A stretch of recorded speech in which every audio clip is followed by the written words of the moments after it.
otros porque dicen que es imposible entenderlo, y otros porque definitivamente no les interesa la palabra de Dios. Pero al principio de este libro dice: bienaventurado el que lee y el que oye las palabras de esta profecía. Así que el libro del Apocalipsis es un libro profético que para el tiempo del apóstol Juan hace 2000 años está hablando de cosas del futuro. Y a Juan, en la visión que recibió para escribir todo este libro, en el primer capítulo se le dice: escribe lo que has visto, las cosas que has visto, las cosas que son y las cosas que serán. Así que cuando leemos las 7 cartas dirigidas a 7 diferentes congregaciones o iglesias cristianas, estamos leyendo las cosas del presente de Juan. Esto es lo que estaban viviendo cada una de estas 7 congregaciones en el lugar donde vivían, donde residían. La primera iglesia mencionada, a quien Cristo le envió una carta a través de la visión que recibe Juan para entregársela al pastor de la iglesia, para la iglesia. La primera iglesia es la iglesia de Éfeso. La segunda iglesia es la iglesia de Esmirna. La tercera la de Pérgamo. La cuarta la de Tiatira. La 5 la iglesia de Sardis. La número 6 la iglesia de Filadelfia. Y la número 7 es la iglesia de la Odisea. Son 7 iglesias y a cada una Cristo le envió una carta a través de la visión que recibe Juan para entregárselas a las iglesias. El pasaje que leímos es la carta que va dirigida a la iglesia de la ciudad de Pérgamo. En estas 7 iglesias mencionadas acá, solamente hay 2 iglesias que no se les acusa de algún pecado, de algún error. Ellas son la iglesia de Esmirna y la iglesia de Filadelfia. Las otras iglesias, Dios les llama la atención y les dice: pero tengo unas pocas cosas contra ti. Eso ya es una llamada de atención para cada una de estas congregaciones. Así es que estas cartas fueron dirigidas cada una a una congregación, a una iglesia. Pero cada carta podía servir, porque en aquel tiempo no solamente existían estas iglesias cristianas, hermanos. Existía, por ejemplo, la iglesia de Jerusalén, que aquí no está mencionada. Existían las iglesias de Judea. Existían las iglesias de los Gálatas. Entonces, cada carta, cada iglesia, también puede ser aplicable o puede ser tomada en cuenta por cada una de esas iglesias de aquel tiempo, como para cada iglesia cristiana, cada iglesia de Cristo en nuestros tiempos. Cada iglesia que lea cada uno de estas cartas a estas iglesias debe ver si no es aplicable a ella la carta. Debe ver si en esa determinada iglesia no está habiendo uno de los pecados señalados en las 5 iglesias de las 7 que aquí se mencionan en el libro del Apocalipsis. Cuando dice, el primer versículo que leímos: escribe al ángel de la iglesia en Pérgamo. El ángel es con que se identifica al pastor u obispo de la iglesia. Pastor u obispo es lo mismo. No es en la Biblia obispo como se identifica como se entiende, como lo presentan, como lo maneja el catolicismo romano. El obispo en el catolicismo romano es una persona que tiene a varios sacerdotes bajo su mando. En la Biblia, cada obispo era uno que administraba, que dirigía, que enseñaba, que cuidaba la vida espiritual de la congregación en donde se encontraba. Eso era un obispo, eso es un obispo en las escrituras del Nuevo Testamento. Y dice, escribe el ángel, porque ángel quiere decir mensajero, y el pastor es el que da el mensaje de la iglesia. Y escribe al ángel de la iglesia. Pareciera que la carta va dirigida al pastor, pero lo que sucede es que tanto el pastor como la iglesia, digamos que son uno mismo. El pastor es parte de la iglesia y la iglesia está, digamos, sometida a las enseñanzas, a la instrucción y al cuidado del pastor. Entonces, digamos que son uno mismo, pero la carta va dirigida por el texto que leemos más adelante. La carta es dirigida a la congregación, a la asamblea o a la iglesia, que es lo mismo. Iglesia, asamblea, congregación es lo mismo. El que tiene la espada aguda de 2 filos dice esto. Esa es la forma con que se identifica quien está enviando la carta. Ahora ya creo que ya nadie escribe cartas, pero cuando yo era muchacho de 10, 11, 12 años, yo le hacía las cartas a mi padre. Él me decía lo que tenía que decir y yo iba escribiendo la carta. Le enviaba cartas a mi hermana que vivía en México, pero primero ponía, al empezar la carta, tenía que poner quién enviaba la carta, ¿no? Fulano de tal. Y aquí el que envía la carta se identifica con lo siguiente: el que tiene la espada de 2 filos dice esto. ¿Quién es el que tiene la espada de 2 filos? Pues Cristo, hermanos. ¿Por qué? Porque la espada de 2 filos es su propia palabra, la Sagrada Escritura. Por eso dice en la Nueva Biblia que la espada de 2 filos traspasa y cierra los pensamientos y traspasa, dice, hasta los tuétanos del hombre. Entonces el que tiene la espada de 2 filos es Cristo Jesús. Él es quien envía esa carta a la iglesia de la ciudad de Pérgamo. La ciudad de Pérgamo, amados hermanos, era una ciudad griega del Asia Menor. Contaba con una biblioteca de más de 200,000 volúmenes. Ahí en esta ciudad se trabajaba la piel, de donde viene el pergamino. Esto me hace recordar a mi bisabuelo y tatarabuelo materno. Yo creo que ellos son de origen español porque apellidaban Montero. Conocí a un sacerdote católico que creo que era jesuita, se convirtió al evangelio y él se llamaba Lorenzo Montero Baeza. Cuando yo era un niño lo conocí. Y mi bisabuelo y tatarabuelo eran hombres blancos y de mucha barba, bigote y barba muy crecida. Las fotografías que quedaron de ellos ahí los conocí. Ellos trabajaban la piel. Ellos fueron los ricos de aquel tiempo, de hace 100 años, digamos. Ellos eran los ricos en Tehuantepec, porque tenían muchas propiedades. Y ahí, la propiedad grande que está en Santa María, donde murió mi abuela, donde murió también mi mamá, mi madre, ahí habían 2 grandes pilas donde curtían las pieles. Y a donde vivo, enfrente, a la orilla del paredón, ahí había otra pila también donde curtían las pieles, que es con que trabajaban todo lo que no se usaba la piel.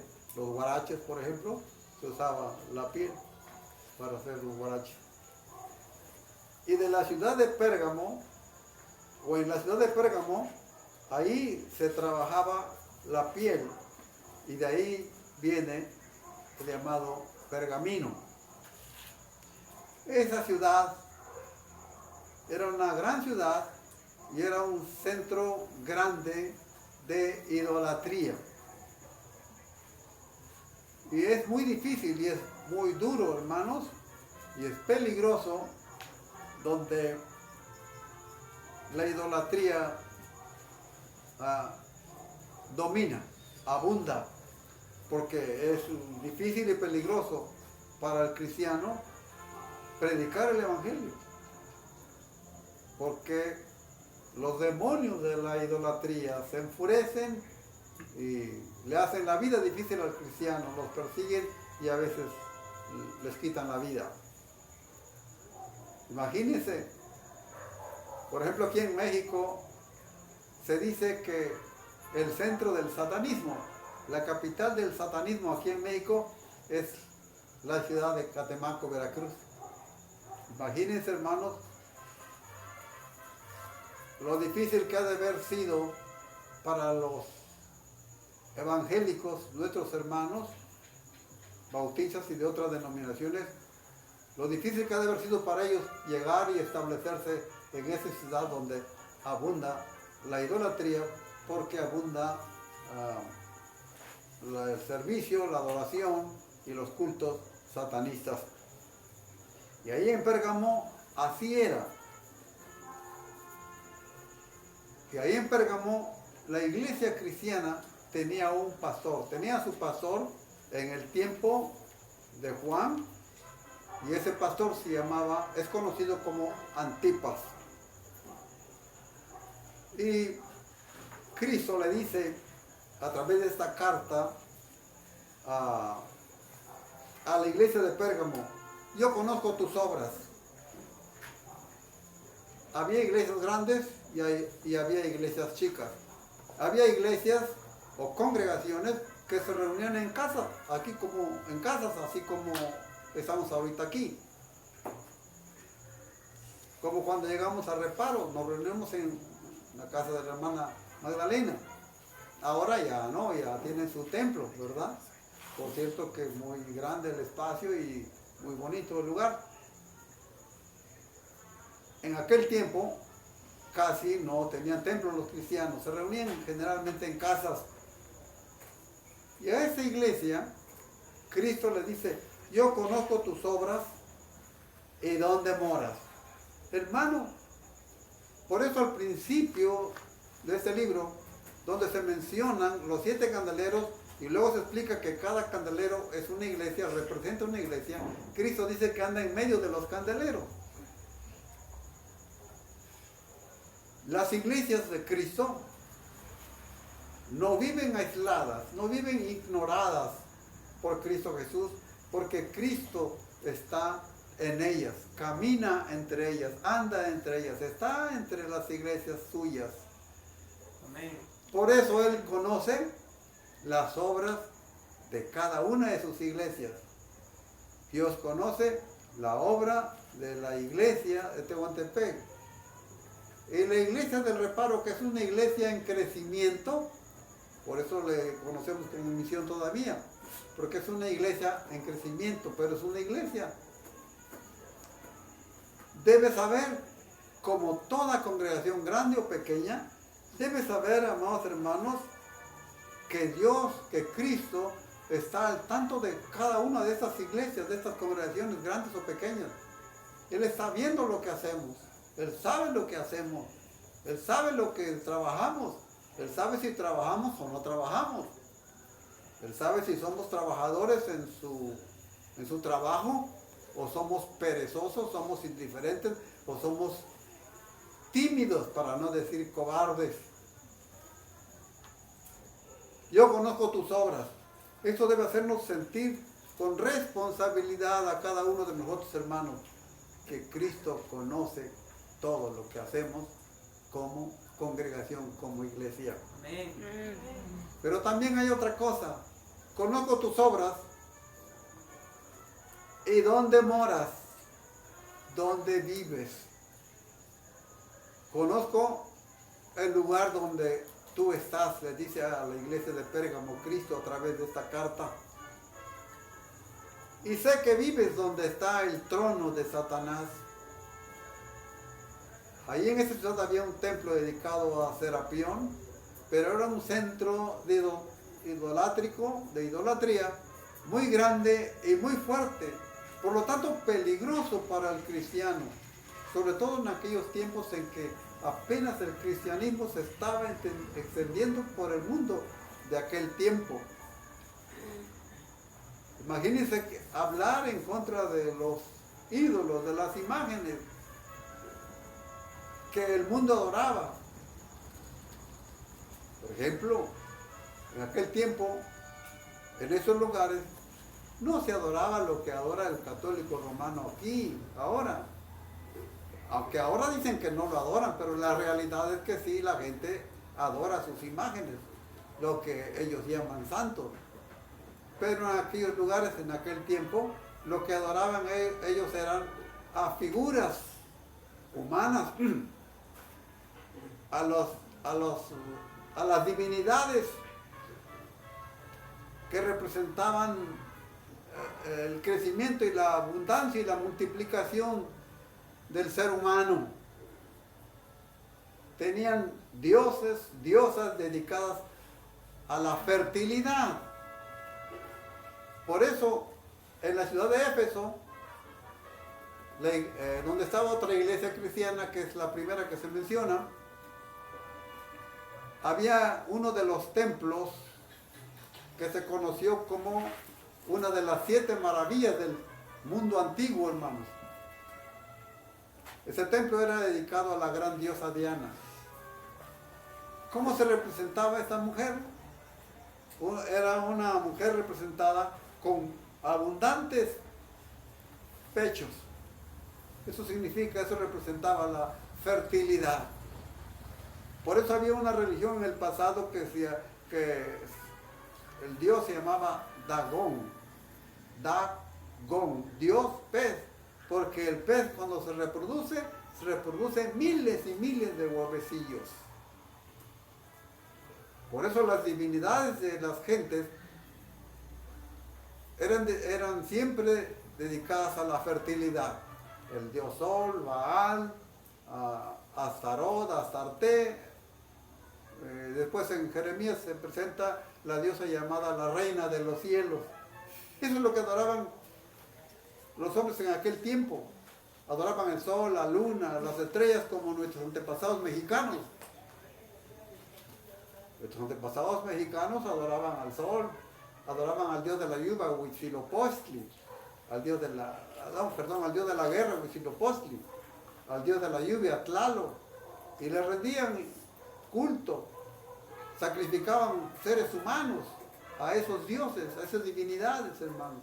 Ahora piensen, imagínense, predicar la redención y la salvación del pecador a través de Cristo Jesús, en donde se presenta el Evangelio y Cristo mismo dijo, ha llegado la hora y ahora es en el Evangelio de Juan capítulo 4, donde él habla con la mujer samaritana, en que los verdaderos adoradores adorarán al Padre en espíritu y en verdad. Esto no es a través de figura alguna, ni a través de un lugar específico o especial. Porque los samaritanos decían que en esos lugares debían adorar a Dios.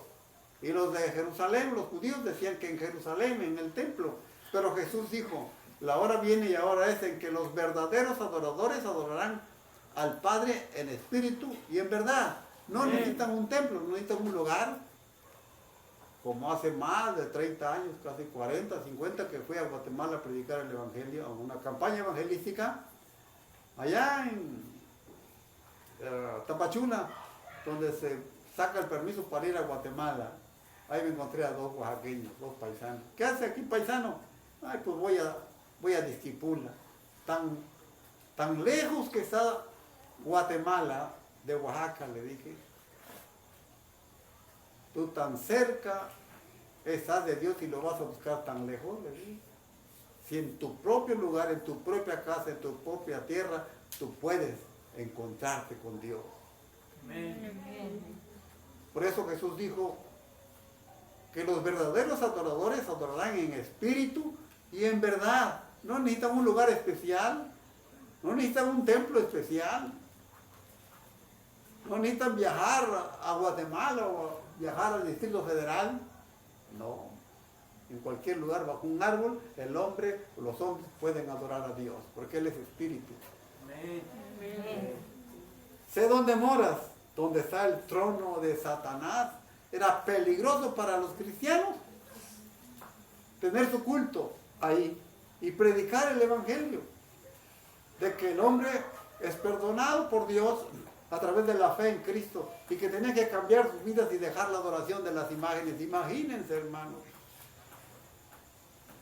siendo esta ciudad una capital de la idolatría, peligroso para los cristianos, y ya van a ver por qué tan peligroso era.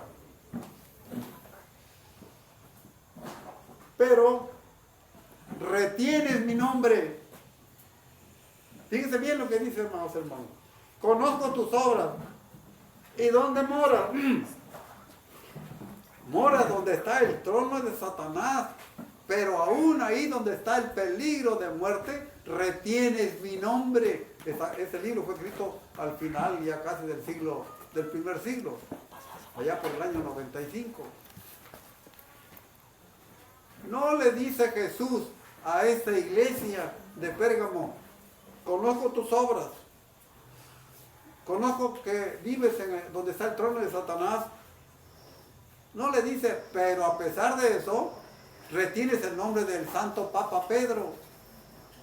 Tampoco le dice, pero retienes el nombre de la Reina del Cielo y Emperatriz de América. No, retienes mi nombre. ¿Cuál es el nombre?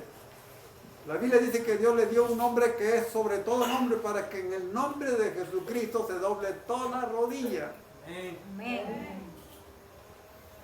El ángel le dijo a María: concebirás y darás a luz un hijo y llamarás su nombre Jesús, porque Él salvará a su pueblo de sus pecados. Amén. Jesús es el nombre que es sobre todo nombre. Y Cristo le dice a esta iglesia en Pérgamo, a pesar de estar en donde está el trono de Satanás, le dice, pero retienes mi nombre. Ellos seguían creyendo, seguían alabando y seguían predicando el nombre de Jesús, el Cristo. Amén. No predicaban a María, no predicaban a Pedro, no predicaban el nombre de la iglesia fulana de tal, porque ahora dicen, no, que esta es la iglesia que viene desde Cristo. Tenemos 2000 años. ¿Cómo si aquí no está diciendo eso? Aquí solo está diciendo, retienes mi nombre. ¿Y cuál nombre? El nombre de Jesús. Y no has negado mi nombre. Sigues creyendo en mí. No has negado mi fe. Es decir, no habían negado que solamente en Cristo el hombre puede cambiar, puede transformar su mente, su corazón, su vida, y puede ser salvo, puede evitar la condenación del pecado por toda la eternidad y evitar el infierno eterno. Amén. No has negado mi fe. Esa es la fe, creer en Cristo Jesús como único Señor y Salvador. ¿Esa es tu fe? ¿Has tomado esa decisión? ¿O todavía vives lejos de ese nombre, odiando, repudiando y rechazando ese nombre y rechazando esa fe de ese nombre que es Jesús?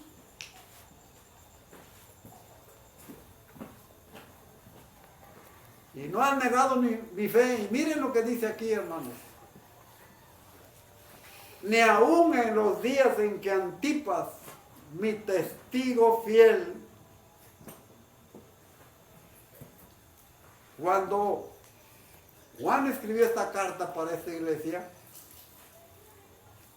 ya había habido una persecución de parte del emperador, parte del imperio romano pagano, y le quitó la vida al obispo, al pastor de esta iglesia de la ciudad de Pérgamo. Se llamaba Antipas. Es conocido como Antipas. ¿Y saben cómo murió eso? Este pastor, hermano. La historia, la tradición dice que lo encerraron en una piel de un becerro. Y así vivo lo quemaron. Su fe, su testimonio de gigantesco valor le hizo que su nombre alcanzara un lugar en la historia de la Biblia. Como aquel joven, si ustedes se acuerdan en la primaria, me imagino que se los han de haber enseñado. A mí no me lo enseñó, no porque me lo enseñaron, sino porque lo leí muy niño en el libro de la historia de México. Cuando los españoles estaban adentro de la llamada Alhóndiga de Granadita. Y desde ahí le disparaban a los mexicanos. ¿Cómo entrar y cómo sacar a esa gente? Hasta que salió un joven valiente, conocido como Pípila en la historia.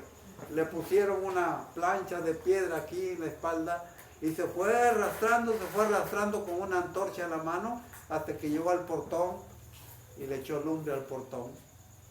No tuvo miedo que fuera a morir.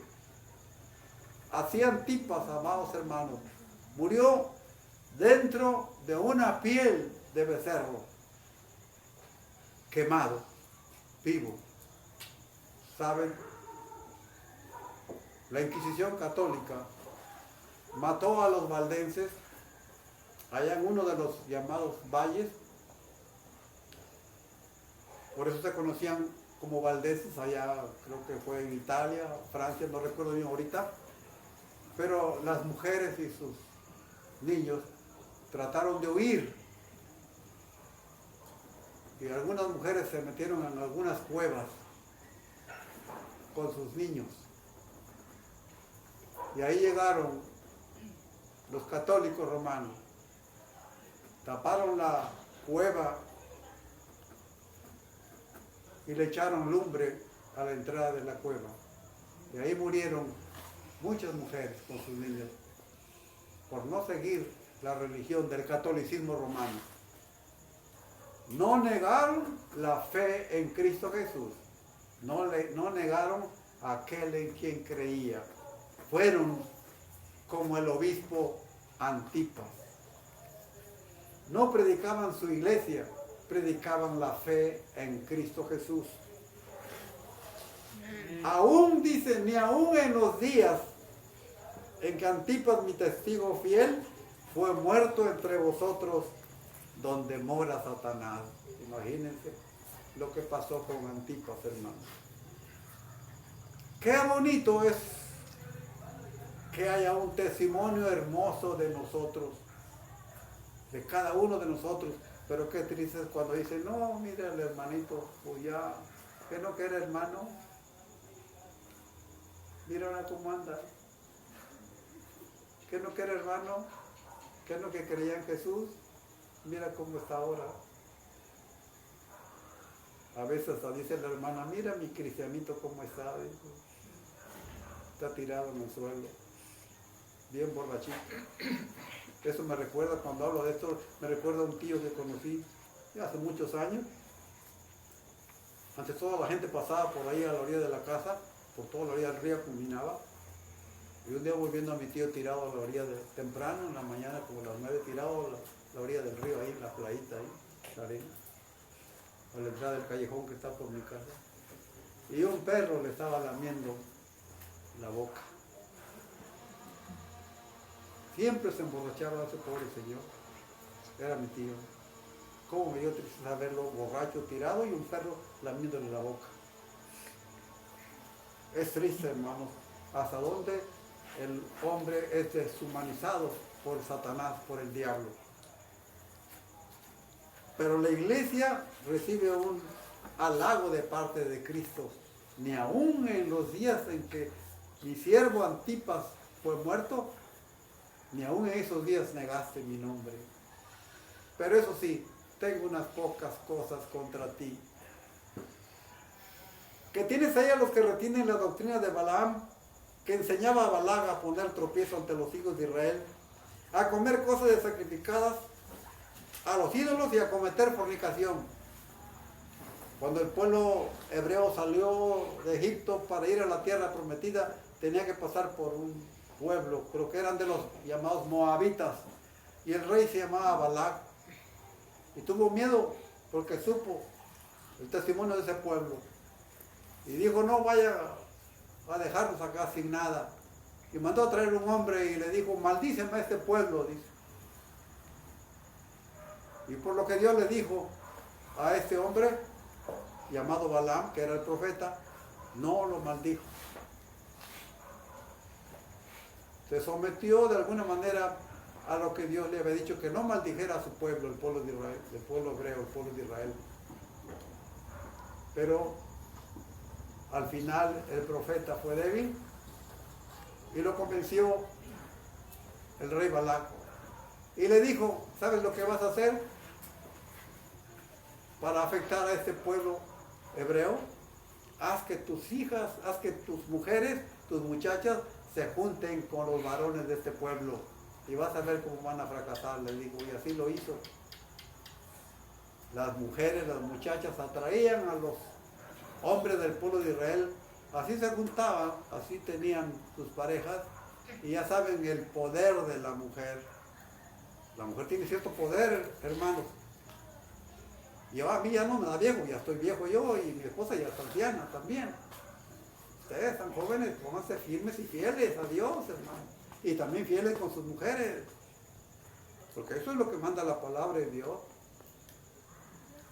¿Qué hicieron las mujeres? Pues conquistaron a los varones. Y ya conquistados los varones, pues ahora sí, miren, vamos a echarnos una pachanguita, le dijeron. ¿Qué es lo que hacían las mujeres? Como eran mujeres idólatras, mataban animales para comer y ponían las carnes frente a los ídolos. Los presentaban para que recibieran de sus ídolos, como dicen los brujos, bendición. Los animales eran sacrificados a los ídolos de estas gentes, de estas mujeres. Y entonces el pueblo, los varones de Israel, pues no querían quedar mal con sus mujeres, ¿no?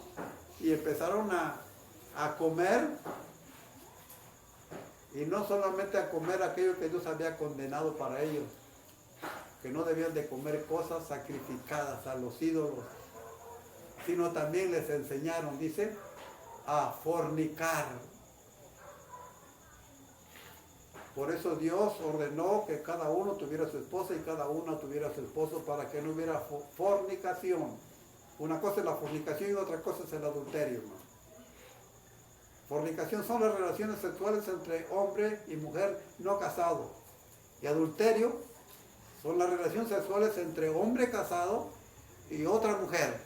Es decir, hombre casado engañando a su esposa. O mujer casada engañando a su esposo con otro. Eso es adulterio. Fornicación es lo que hace el soltero. Por eso mejor dice la Biblia: cásese. Es mejor casarse y no estarse quemando. Pero tengo unas pocas cosas contra ti. Que tienes ahí a los que retienen la doctrina de Balaam. Balaam, el profeta, al fin aconsejó al rey Balac lo que debía hacer, y eso hizo. Y afectó al pueblo de Israel. Comían cosas sacrificadas a los ídolos y cometían fornicación. Pero también tienen a los que retienen la doctrina de los nicolaitas, la que yo aborrezco. La iglesia de Éfeso, amados hermanos, en ese caso estuvo bien, porque tuvo a nicolaitas también, pero esa iglesia de Éfeso los rechazó. Y también descubrió a unos que decían que eran apóstoles y no lo eran, y los descubrió como mentirosos. Eso es lo que debe hacer la iglesia en su vida como iglesia. No consentir, no estar de acuerdo con el pecado, hermano. Eso es la verdad. Y el apóstol Pablo enseña a separar a aquel que anda mal, separarlo de la congregación. Lean la primera carta a los Corintios, capítulo 6, 7. Y van a ver lo que dice la Biblia ahí. Porque la iglesia es una iglesia celosa desde ese punto de vista. También tienes a los nicolaitas y los retienes. Lo que yo aborrezco. No estaba tomando en cuenta esa iglesia de Pérgamo a los nicolaitas. No dice cuál era el pecado, cuál era la doctrina, pero era algo que Dios, que Cristo no aceptaba. Y esta iglesia no le estaba dando importancia. Como no le daba importancia a aquellos que estaban enseñando a fornicar y estaban enseñando a comer cosas sacrificadas a los ídolos. La iglesia debe tener cuidado de no contaminarse en este sentido con el mundo. Por tanto, arrepiéntete, pues si no, vendré a ti pronto y pelearé contra ellos. ¿Con qué? Con la espada de mi boca. Cuando la Biblia habla de la espada de su boca, habla de que Él con su palabra va a declarar la muerte y la persona se va a morir. Esa es la espada de la boca del Señor Jesús también. Declarar, ordenar la muerte de determinada persona y se muere. Porque nadie va en contra de los propósitos, de lo que Dios establece en su santa voluntad.